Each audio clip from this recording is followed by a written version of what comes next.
नमस्कार, मी अनिल सामंत, SCRTच्या स्टीअरिंग कमिटीचा सदस्य. माझ्यासोबत आहे प्राध्यापिका पौर्णिमा केरकर, तीही स्टीअरिंग कमिटीची सदस्य आहे. पण मुख्य म्हणजे मराठीचं 8वीचं जे पुस्तक झालं त्या संपादक मंडळाची ती प्रमुख आहे. गेली 3 वर्ष SCRT NEP 2020 प्रमाणे नवीन अभ्यासक्रम त्याचं इम्प्लिमेंटेशन गोव्यामध्ये करते आहे. आणि या इम्प्लिमेंटेशनमध्ये पाठ्यपुस्तकाची निर्मिती हा सगळ्यात महत्त्वाचा अशा प्रकारचा भाग होता. आणि पाठ्यपुस्तक 8वीचं असेल ज्याच्यामध्ये पौर्णिमा केरकर आहे, 7वीचं असेल ज्याच्यामध्ये प्रमुख डॉक्टर विद्या प्रभुदेसाई, 6वीला डॉक्टर विनय बापट, यासारखी त्या क्षेत्रामध्ये ज्यांचं ज्ञान आहे, अनुभव आहे, अशा मंडळींनी पाठ्यपुस्तकं तयार केली. आणि गेली 3 वर्ष सातत्यानं प्रयत्न करून SCRTच्या कोऑर्डिनेटर्सच्या सहाय्यानं यावर्षी ही सगळी पुस्तकं आम्ही पूर्ण केली. पाठ्यपुस्तकं पूर्ण केल्यानंतर संपूर्ण गोव्यातून शिक्षकांचा जो प्रतिसाद आला तो खूप महत्त्वाचा आहे. कारण ही पुस्तकं जी तयार केली त्याच्या तयार करण्यामागे काही प्रमुख बिंदू होते. एक, या पुस्तकामध्ये जो काही कंटेंट आहे, मजकूर आहे, तो विद्यार्थ्यांच्या भावजीवनाशी निगडित असला पाहिजे. 2, तो जो मजकूर आहे तो अभ्यासताना मुलांच्या मनातील जिज्ञासा तयार झाली पाहिजे. 3, तो मजकूर अभ्यासताना मुलांना आनंद वाटला पाहिजे. 4, त्या मजकुरातून एक उत्तम नागरिक तयार होण्यासाठी संस्कार मिळाले पाहिजेत. तेव्हा हे सगळी पाठ्यपुस्तकं तयार करताना, आणि भाषा जी समजा 4थीचं पाठ्यपुस्तक असेल तर भाषा त्या स्तरावरची पाहिजे, 5वीची जरा उच्च स्तरावरची. या सगळ्या बिंदूवर लक्ष ठेवून गेली 3 वर्ष सातत्यानं राबून ही मराठीची पाठ्यपुस्तकं तयार करण्यात आली. आणि आनंदाची गोष्ट म्हणजे गोव्यातल्या बहुसंख्य शाळांमध्ये शिकवणाऱ्या शिक्षकांनी आतापर्यंत स्वातंत्र्योत्तर गोमंतकामध्ये जी पाठ्यपुस्तकं तयार झाली त्याच्यापेक्षा ही वेगळी आहेत. आम्हाला शिकवताना खूप आनंद येतो आहे, विद्यार्थ्यांना जिज्ञासा वाटते आहे, अशा प्रकारचे अभिप्राय जवळजवळ मला जे मेसेजेस आले किंवा जे फोनवरनं कळवलं किंवा काही ट्रेनिंग कॅम्प झाले त्याच्यामध्ये शिक्षकांकडनं हे अभिप्राय मिळाले.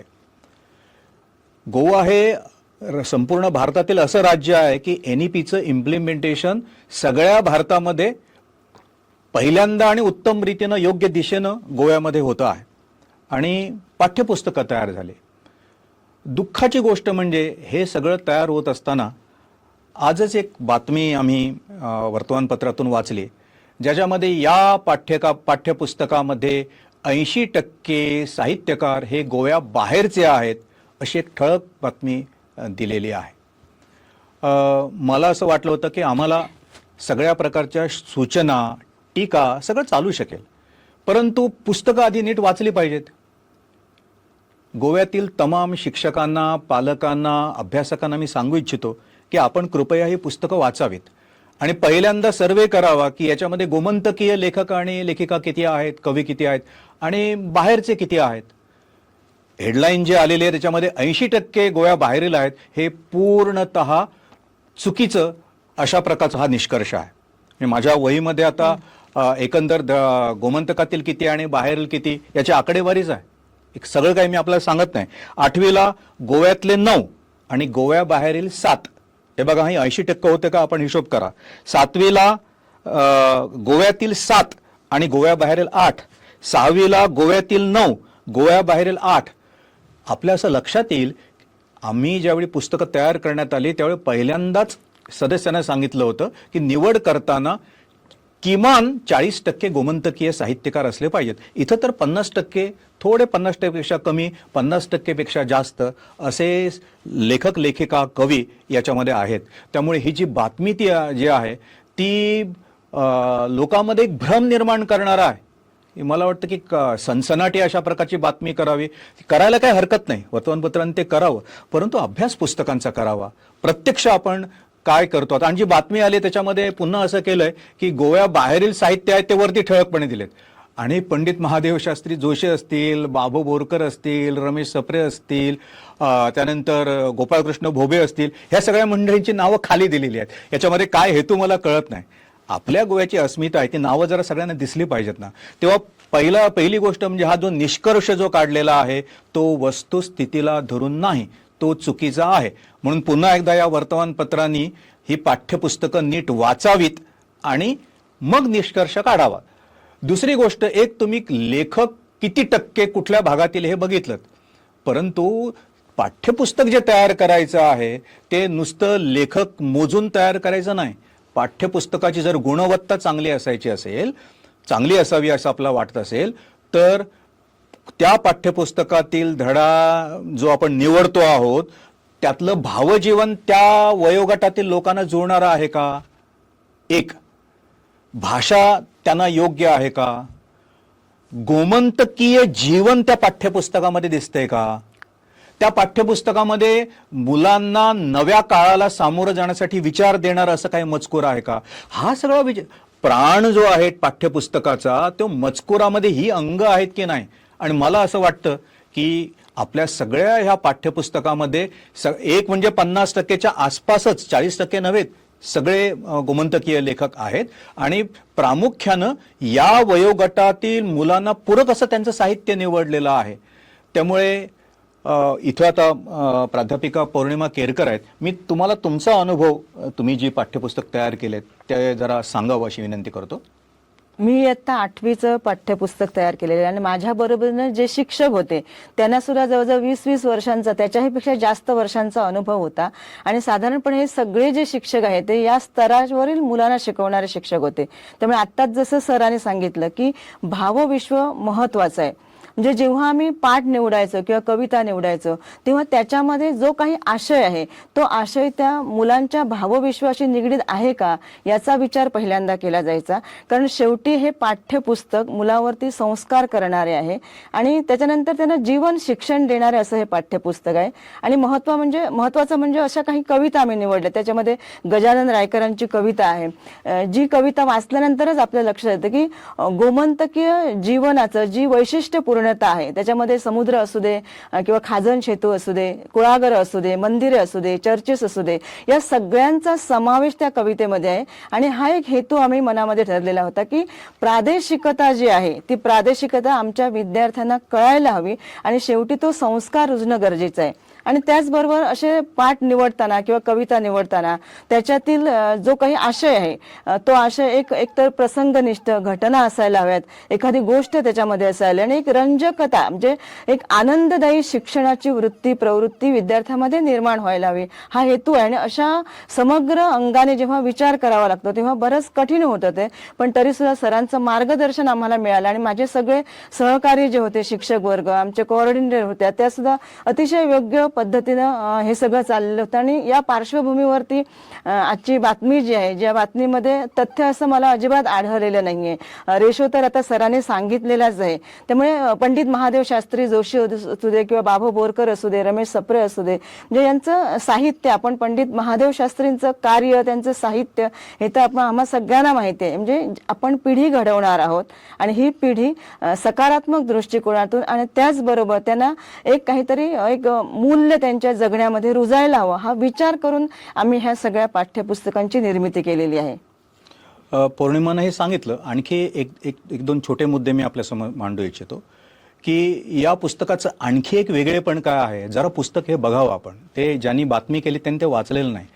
गोव्यामध्ये पहिल्यांदा अशा प्रकारची मराठीची पाठ्यपुस्तकं येत आहेत की धड्यापेक्षा पुढच्या ऍक्टिव्हिटीज ज्या आहेत मुलांनी स्वतः करायच्या आहेत त्या खूप प्रमाणात आहेत, आनंददायक आहेत. व्याकरण आहे ते ऍक्टिव्हिटीतून शिकवलं जात आहे, पत्र आहेत, नंतर शब्दलेखन वगैरे आहे. हे सगळं नवं आहे आणि त्याला प्रचंड परिश्रम संपादक मंडळातल्या सदस्यांनी घेतलेले आहेत. म्हणजे त्या दृष्टिकोनातून हे पुस्तक वेगळं आहे. दुसरं, या पुस्तकामध्ये गोमंतक आहे आणि गोमंतकातली आता पौर्णिमाने काही वैशिष्ट्ये सांगितली, मी आपल्याला 2-3 सांगतो. यातलं 7वीचं पाठ्यपुस्तक आहे. गोव्यामध्ये पहिल्यांदा मराठी पुस्तकामध्ये गोमंतकीय संताचा अभंग येतो आहे. आतापर्यंत संत सोयरोबनाथ आंबे आपण बघितलेत, परंतु संत श्री ब्रह्मानंद स्वामी यांचा सामाजिकतेवर आधारित एक अप्रतिम आणि अर्थपूर्ण अशा प्रकारचा अभंग याच्यामध्ये येतो आहे. गोमंतकाचं सगळं जे आध्यात्मिकता जे आहे, नैतिकता जे आहे, त्यातून प्रकट होणारा हा अनुभव त्याच्यामध्ये आहे. त्यानंतर दिलीप बेतकेकरांनी आपल्या लहानपणीचा अनुभव जो सांगितला त्याच्यामध्ये सत्तरी आणि तिकडच्या तालुक्यातील जे लोकजीवन त्या काळातलं उत्सव होतं, जत्रा, नाटका, हे सगळं त्या याच्यातून आलेलं आहे. रमेश सप्रेसारखं ज्यांनी शिक्षकांच्या पिढ्या घडवल्या अशा प्रकारचे वैचारिक लेखन करणारे, त्यांनी डॉक्टर भटकरांवर लिहिलेला वैचारिक लेख वेगळा आहे. कवींद्र फळदेसाईंनी या पाठ्यपुस्तकासाठी आज मुलं जी मोबाईलच्या विळख्यामध्ये अशी गुंतलेली आहेत, तर त्यांना हसत खेळत आणि रंजक पद्धतीनं हे मोबाईल पासून सुटण्यासाठी जे पथनाट्य लिहिलेलं आहे आपण बघावं आणि महाराष्ट्राच्या कुठल्या एका पुस्तकामध्ये अशा प्रकारचं पथनाट्य आहे ते आम्हाला दाखवून द्यावं. म्हणजे हे जे ह्या पाठ्यपुस्तकाचा मजकूर कसा आहे वगैरे जे म्हणतायत ना, उत्तम अशा प्रकारचं हे पथनाट्य आहे. त्यानंतर विष्णू वाघांनी आपल्या याच्यामध्ये डोंगरीचा परिसर आहे तो त्या ठिकाणी आणलेला आहे. आपले गोमंतकातील एक विचारवंत आणि कवी दत्ता नायक आतापर्यंत गोव्यातल्या कुठल्या पाठ्यपुस्तकामध्ये उत्तम असं संस्कार करणारं विज्ञान गीत आहे मला दाखवावं, किंवा महाराष्ट्रातल्या पुस्तकामध्ये आहे असं दाखवावं. क्वचित तुम्हाला मिळेल, पण आपल्या या मराठी पाठ्यपुस्तकामध्ये दत्ता नायकांचं वसुंधरा ही जे अप्रतिम अशा प्रकारचं विज्ञान गीत आहे ते त्या ठिकाणी आलेलं आहे. पहिल्यांदा गोव्यातल्या मराठी पाठ्यपुस्तकामध्ये AI हा जो विषय आहे त्याच्यावर रंजक पद्धतीनं संगीता अभ्यंकर आहे इथं आपल्या फोंड्यामध्ये ज्या लेक्चरर आहेत त्यांनी त्याच्यासाठी खास मुलांसाठी लिहिलेला धडा आहे. हे सगळं वेगळेपण आहे. ही सगळी या पाठ्यपुस्तकांची श्रीमंती आहे. आणखी एक तुम्हाला सांगतो की गोव्यातलं इतर भारतीय देशापासून असणारं लोकजीवनातलं वेगळेपण काय, तर माशावरचं प्रेम. तर गोपाळकृष्ण भोबेंचा रापण या नावाचा एक धडा त्याच्यामध्ये आलेला आहे. मी आता फक्त उल्लेख काही केले, आपण सगळं पुस्तक वाचावं. गोमंतकातील लोक, गोमंतकातील भावजीवन, गोमंतकातील निसर्ग, हे सगळं जवळजवळ 50%हून आसपास जवळ अधिक गोमंतकीय लेखकांनी, आणि आपण बातम्या देतो आहोत 80% गोव्याबाहेरचे हे करता आहेत. तर हे चुकीचं असं का करावं? आणि मला असं वाटतं की बातम्याच छापायच्या असत्या तर संपादक मंडळ किंवा आम्हाला आम्ही जे इन्व्हॉल्व्ह होतो त्यांना विचारता आलं असतं, आम्हाला जरा सांगा याच्यामध्ये काय वेगळेपण आहे, आणि त्रुटी दाखवायच्या आहेत तर तुम्ही एक एक धडा घेऊन त्यातल्या काय त्रुटी, मजकूर कसा चांगला आहे की वाईट आहे हे बघावं. तेव्हा मी असे एक आवाहन करतो की आपण सगळे गोमंतकीय आपल्या विद्यार्थ्यांना एक नेमकी चांगली दिशा देण्यासाठी मराठीची पाठ्यपुस्तकं तयार करतो आहोत, तर त्याच्याकडे ज्याला आपण चष्मा बिघडलेला आहे, नीट दिसत नाही, अशा दृष्टीतून तुम्ही जर ही पुस्तकं बघितलीत आणि पालकांना आणि इतरांना जर त्यांना भ्रम वाटेल अशा प्रकारे, म्हणजे ही पुस्तकं महाराष्ट्रातल्या लोकांनी तयारी केलेली आहेत. दुसरं एक महत्वाचं सांगतो की इथली आता इंग्लिशची पुस्तकं आहेत, या इंग्लिशच्या पुस्तकामध्ये किती गोमंतकीय इंग्लिश लेखक आणि कवी आहेत मला दाखवावं. कधी ह्या चष्मेवाल्या पत्रकारांचं याच्याकडे लक्ष गेलं का? ह्याच्यामध्ये हिंदी पुस्तकं आतापर्यंत आहेत, गोव्यातल्या किती हिंदी लेखक आणि कवींची आहेत. मराठीमध्ये 50%च्या पेक्षा आपण लिहितो आहोत, आणि आम्हाला असं वाटतं महाराष्ट्रच नव्हे संपूर्ण जगातील उत्तम मराठी आहे. गोव्याचं आलंच पाहिजे, पण त्याच्याबरोबर जगातलं उत्तम आहे त्याच्यामध्ये. कारण पाठ्यपुस्तकं हे काही ज्याला आपण भिंती बांधण्यासाठी नाहीत की यांना लेबल लावा आणि हे लेखक किती आहेत, ते लेखक किती आहेत, स्त्रिया किती आहेत, पुरुष किती आहेत, हे सगळं बघा तुम्ही, पण त्याबरोबर या पुस्तकाची गुणवत्ता काय आहे नको का बघायला. तर मला खरोखरच वाईट वाटतं की आमचे मित्रच आहेत ते लिहिणारे. आणखी तुम्हाला एक सांगतो की ज्या वर्तमानपत्रातून हा मुद्दा आला ना की मराठीतले गोव्या बाहेरचे लेखक लिहित आहेत, त्याच वर्तमानपत्राच्या एका दिवाळी अंकामध्ये आलेला एक उत्तम लेख जो आहे ना, तर त्यांच्या मी प्रकाशनाला गेलो, त्यांना सांगितलं होतं की हा लेख आम्ही पाठ्यपुस्तकामध्ये घालतो आहोत. म्हणजे तुम्ही तुमच्या दिवाळी अंकामध्ये मराठीतला उत्तम जो लेख आहे तो घालणार आणि पाठ्यपुस्तकामध्ये आम्ही जर त्याला घातलं तर तुम्ही बघणारही नाही. असं दुटप्पीपणा हे बरोबर नाही. मुलांना गोमंतकीय लेखक कवी हे आलेच पाहिजेत. आणि एक तुम्हाला सांगतो की आता हे बाल स्तरावरचं साहित्य आहे त्याच्यामध्ये मिळणं खूप कठीण असतं, पण आपल्याकडे आता याच्या पुढे ज्यावेळी 9वी, 10वी, 11वी, 12वी आणि कॉलेजमधली मराठी पुस्तकं तयार होतील तेव्हा त्याच्यामध्ये अतिशय श्रीमंत आणि समृद्ध अशा प्रकारची संत परंपरेपासूनचे आत्तापर्यंतच्या नवीन लेखकापर्यंत भरपूर साहित्य आहे आणि ते निश्चित येईल. या पुस्तकामध्ये तसं आणण्याचा आम्ही प्रयत्न केलेला आहे. तेव्हा या पुस्तकाकडे जरा सकारात्मक दृष्टिकोनानं बघावं. सनसनाटी बातम्या हव्या असतील तर त्या दुसऱ्या कुठल्या तरी क्षेत्रामध्ये निर्माण कराव्यात. उगीच जे आपल्याला जो हे दिसतं आहे, प्रत्यक्ष आकडेवारी दिसते आहे ती बघायची नाही, पुस्तक वाचायचं नाही, त्यातलं वेगळेपण काय बघायचं नाही आणि लोकांचा भ्रम लोकांच्या मनात निर्माण करणं हे खूप वाईट आहे असं मला वाटतं. तेव्हा आम्ही सगळं सहन करतो आहोत, बोला तुम्ही, लिहा काहीतरी, परंतु त्याच्यामध्ये विद्यार्थी आणि शिक्षकांना निराश होईल अशा प्रकारचं काही लिहित जाऊ नका. तर याच्यापुढे यांनी जरा ही पुस्तकं वाचावीत. मला आशा आहे की संपादक मंडळ आमची जे आहेत आणि सगळे लेखक आहेत त्यांनी गेली 2-3 वर्ष आणि ACERTचे कोऑर्डिनेटर्स आहेत, या सगळ्यांनी मिळून दिवस रात्र त्याच्यामध्ये डोळ्यात तेल घालून ही पुस्तकं तयार केली आहेत. त्यातल्या ॲक्टिव्हिटीज बघा, त्यातली चित्र बघा, त्यांची वाचनीयता बघा, त्यांची गुणवत्ता बघा आणि जरा त्याच्यावर सुद्धा एक ओळ लिहा ना, त्याच्यावर सुद्धा लिहा तुम्हाला जर सर्वांगानं लिहायचं असेल तर. मी गोव्यातल्या सगळ्या मराठी शिक्षकांना सांगू इच्छितो की हे पाठ्यपुस्तक तुम्हाला कसं वाटतं या संबंधित तुम्ही जरा लिहा. म्हणजे सनसनाटी बातमी करणाऱ्यांना उत्तर आमच्याकडनं नव्हे, जे प्रत्यक्ष शिकवता आहेत त्या शिक्षकांकडनं जरा उत्तरं आली पाहिजेत. आणि मला खात्री आहे की सकारात्मक अशा प्रकारच्याच संदेश जे आहेत किंवा अभिप्राय आहेत ते शिक्षकांकडनं आणि पालकांकडनं येतील. हां, एखाद्या धड्यामध्ये एखादी ओळ किंवा एखादी काही गोष्ट त्याच्यामध्ये त्रुटी राहून गेली असेल तर पुढच्या वेळी प्रिंट करताना ते दुरुस्त करता येतील.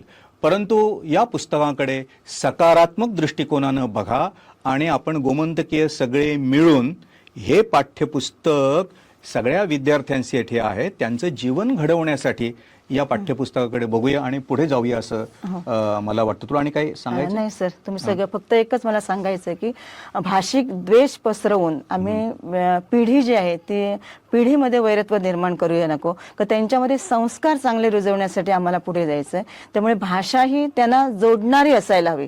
त्यामुळे जे आम्ही पाठ्यपुस्तकामध्ये सगळं जे घेतलंय, सरांनी बरेच मुद्दे त्याच्यातील सांगितलेले आहे, तो एकच भाग की मुलांच्या मध्ये एक चांगला विचार रुजायला हवा आणि सशक्त नागरिक बनायला हवे, या विचारानं आम्ही हे सगळे घेतलेले आहेत आणि तेच आमचं याच्या पुढेही ध्येय असेल. आणि याच्या पुढची पुस्तकं जी आहेत ती पुस्तकं जसं आत्ता सांगितलंय त्या अनुषंगानेच आम्ही पुढे जाणार आहोत.